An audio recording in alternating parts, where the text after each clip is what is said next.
हाय बेचारी बहू। सरिता की शादी एक अच्छे परिवार में हुई है। उसका पति रोहन उसे बहुत प्यार करता है। घर में उसकी सास शांति और ननद मीनाक्षी भी है, जो सरिता के किसी काम में दखल अंदाजी नहीं करती। लेकिन फिर भी सरिता को ऐसा लगता है कि दुनिया की सबसे ज्यादा बेचारी बहू वही है और सबसे ज्यादा अत्याचार उसी पर हो रहा है। माँ जी, ये लीजिए आपकी चाय। अरे बहू, तूने इतनी ज्यादा चीनी क्यों डाल दी चाय में? हाय हाय माँ जी, मैंने तो उतनी ही मीठी बनाई है जितनी मीठी आपको पसंद है। माँ जी, आपको तो मेरे हाथ की चाय अच्छी ही नहीं लगती। जब देखो कुछ न कुछ कमी निकाल ही देती हो। अरे बहू, तू एक बात के पीछे ही पड़ जाती है। मैंने ऐसा कब कहा कि तू रोज चाय खराब बनाती है? सरिता अपने कमरे में चली जाती है और फोन उठाकर अपनी माँ से बात करती है। हेलो माँ, कैसी हो आप? क्या कर रही हो? मैं तो ठीक हूँ, पर तू बता, तेरा मूड कैसा है? तेरी आवाज से लग रहा है कि कुछ तो हुआ है तेरे ससुराल में। अरे क्या बताऊँ माँ, यहाँ तो हर समय मेरे साथ बहुत बुरा व्यवहार होता है। मैंने अपनी सास के लिए इतनी अच्छी चाय बनाई, लेकिन मेरी सास चाय पीते ही मुझे 4 बातें सुना दी। बेटी, तू इतनी छोटी छोटी बातों पर ध्यान ही क्यों देती हो? तुम्हारी सास ने कुछ बोल भी दिया तो क्या हो गया, वो बड़ी है ना तुझसे। माँ ने इतना समझाया, लेकिन इस बात का सरिता पर कोई असर नहीं हुआ। अपनी बेचारी बहू की छवि वो बदलना ही नहीं चाहती। अगली सुबह सब नाश्ते की टेबल पर बैठकर नाश्ता कर रहे थे, तभी सरिता ने अपने पति से कहा, सुनिए जी, मुझे ना आज बाजार से कुछ सामान लेकर आना है। आज आप ऑफिस से आने के बाद मुझे लेकर चलना ना। भाभी, मुझे भी कुछ किताबें खरीदनी है। आप दोनों जा ही रहे हो तो मेरी किताबें भी ले आना। लो, अभी तो बात ही की है बाजार जाने की, तो एक फरमाइश आ गई। माँ जी, आप भी बता दो कुछ, और हाँ, मोहल्ले वालों से भी बोल दो अगर वो कुछ मंगवाना चाहते हो तो।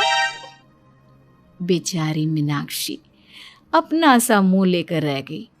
ये सब देखकर रोहन से चुप नहीं रहा गया और वो गुस्से में बोला, सरिता, क्या हो गया है तुम्हें? मीनाक्षी ने तो सिर्फ किताबों के लिए बोला है। तुम्हें मीनाक्षी से इस तरह से बात नहीं करनी चाहिए। माफी मांगो उससे अभी।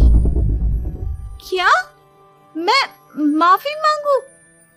दिन भर आपके घर की काम करूं मैं, आपकी और आपके घर वालों की बातें सुनूं मैं, और अब माफी भी मैं मांगू?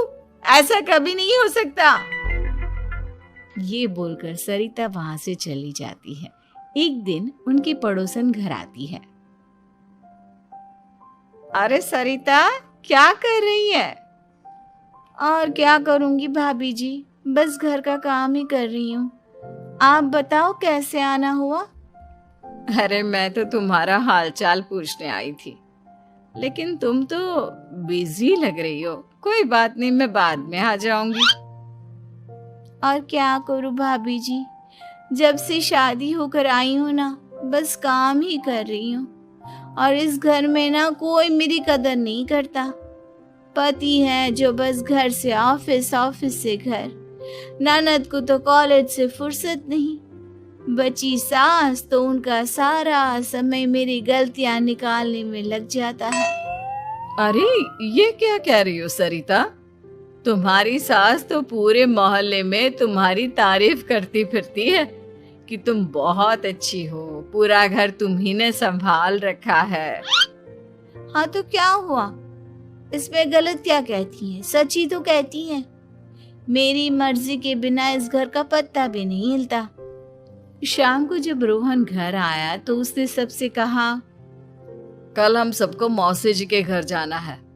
उनकी बेटी की शादी है। सब अपनी अपनी पैकिंग कर लो, सुबह होते ही निकल जाएंगे। और सरिता, तुम कान खोलकर सुन लो, वहां जाकर किसी की बुराई भलाई शुरू मत कर देना, नहीं तो मुझसे बुरा कोई नहीं होगा। हाय हाय जी, आप तो ऐसे कह रहे हो जैसे मैं सुबह शाम सबकी बुराई करती फिरती हूँ। आज तक कोई कह नहीं सकता कि मैंने किसी की पीठ पीछे किसी के बारे में कोई बुरी बात बोली हो तो। अरे बस बहू, बात को और ज्यादा आगे मत बढ़ा। हमें सब पता है तू हमारे साथ क्या व्यवहार करती है।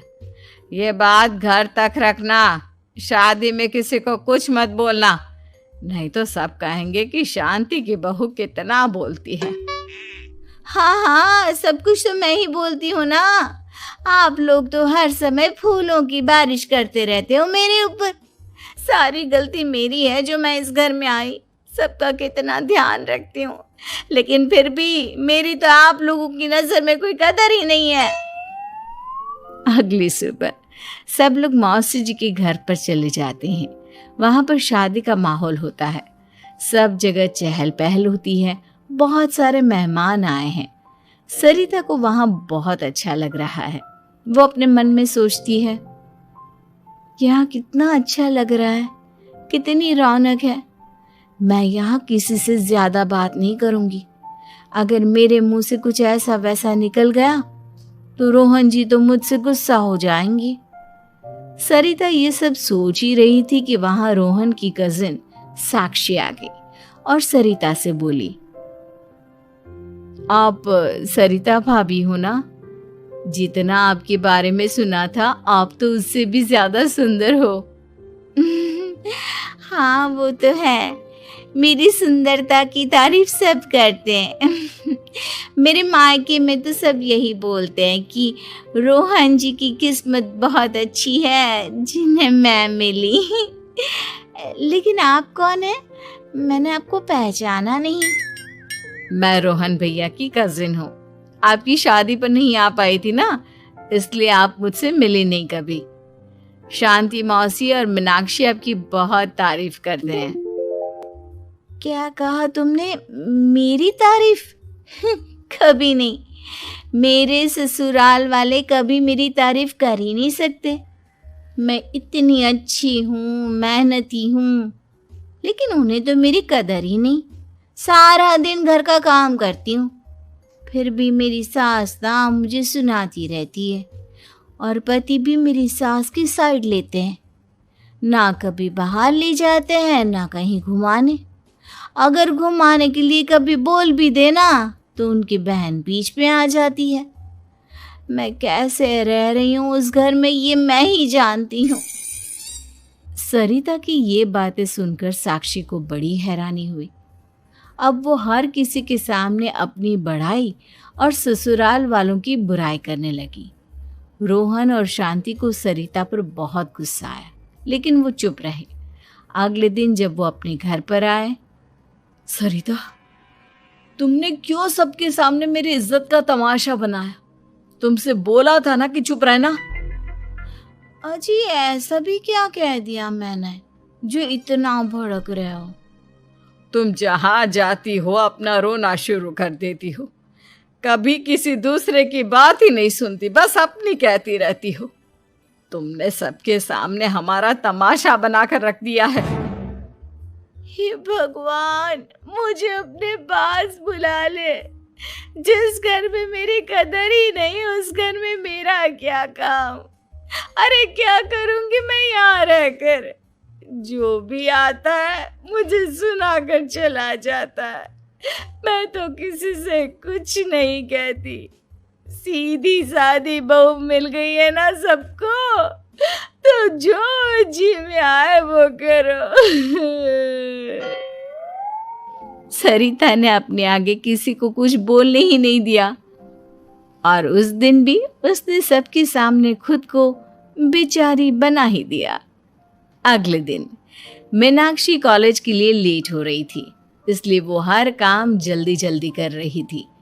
अपना नाश्ता लेने किचन में गई और पतीले में रखे गरम दूध को गिलास में डालने लगी। दूध का पतीला उसके हाथ से छूट गया और गरम गरम दूध उसके हाथ पर गिर गया। ओए माँ, हाय मेरा हाथ, माँ मेरा हाथ जल गया। मीनाक्षी की आवाज सुनकर सरिता दौड़ती हुई आई। ये क्या किया तुमने? तुम्हें नाश्ता चाहिए था तो मुझसे बोल देती, मैं क्या मना कर देती? अब पता नहीं कितने दिन की मुसीबत पाल ली तुमने। सरिता मीनाक्षी को उसके कमरे में ले गई और उसका बहुत ख्याल रखा।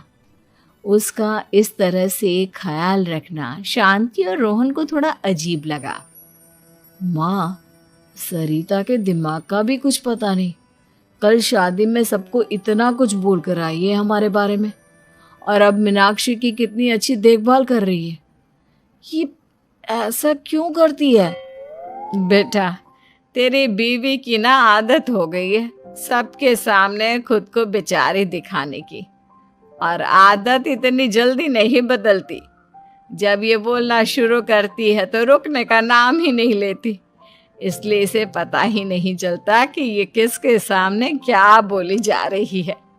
लेकिन दिल की बहुत अच्छी है। हमें भी अपना दिल बड़ा करके ये जैसी है इसे स्वीकार करना चाहिए।